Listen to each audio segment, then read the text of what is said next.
నిన్న మనం పెరియనంబి గారు రామానుజుల వారికి జ్ఞాన పరంపర వివరించగా రామానుజుల వారు అమ్మవారి వద్ద ఇలా శరణు వేడుతున్నారు. ఈ ఆచార్య పరంపరని చైతన్య క్షీరంతో పోషించే తల్లి కరుణారూపిణి శ్రీరంగనాయకిని శరణు వేడుతున్నా అని నమస్కరిస్తారు రామానుజుల వారు. పెరియనంబి గారు ఇలా అంటున్నారు: రామానుజ, శ్రీరంగనాథునికెంత ప్రాధాన్యమో ఈ అధిరాజ్ఞి శ్రీరంగనాయకికి కూడా అంతే ప్రాధాన్యముంది సుమా అని అనగా అక్కడున్న శిష్యులలో ఒకరు ఇలా అంటున్నారు: అందుకేనా 20 రోజులు అధ్యయనోత్సవాలు స్వామికి జరగగానే తాయారికి కూడా 20 రోజులు అధ్యయనోత్సవాలు జరుగుతాయి అని అడగగా, అవును, ఆ మాటకొస్తే రంగడి కంటే తాయారుకే ఆధిక్యం ఉంది అని అంటారు పెరియనంబి గారు. తెలిసింది.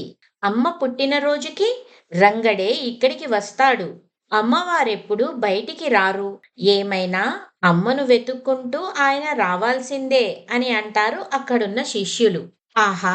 అమ్మ, స్వామి ఇరువురు ఒకే చోట చేరే ఆ శుభ సమయం ఎప్పుడో అని రామానుజుల వారు అడగగా, తాయార్ల పుట్టినరోజైన పంగుని ఉత్తరం అంటే ఫల్గుణ మాసపు పూర్ణిమ నాడు ఉత్తర ఫల్గుని నక్షత్రంలో అమ్మవారితో ఆనాడు స్వామి చేరి ఉంటాడు ఇక్కడి మండపంలో అని పెరియనంబి గారు వివరించగా, ఆ అయితే ఆ చేర్తిని సేవించే అదృష్టం త్వరలోనే వస్తుందన్నమాట అని అంటారు రామానుజుల వారు. వచ్చే పూర్ణిమ నాడే శ్రీరంగడు స్నానమాడి అందంగా ముస్తాబై అమ్మ చెంతకు చేరుతాడు.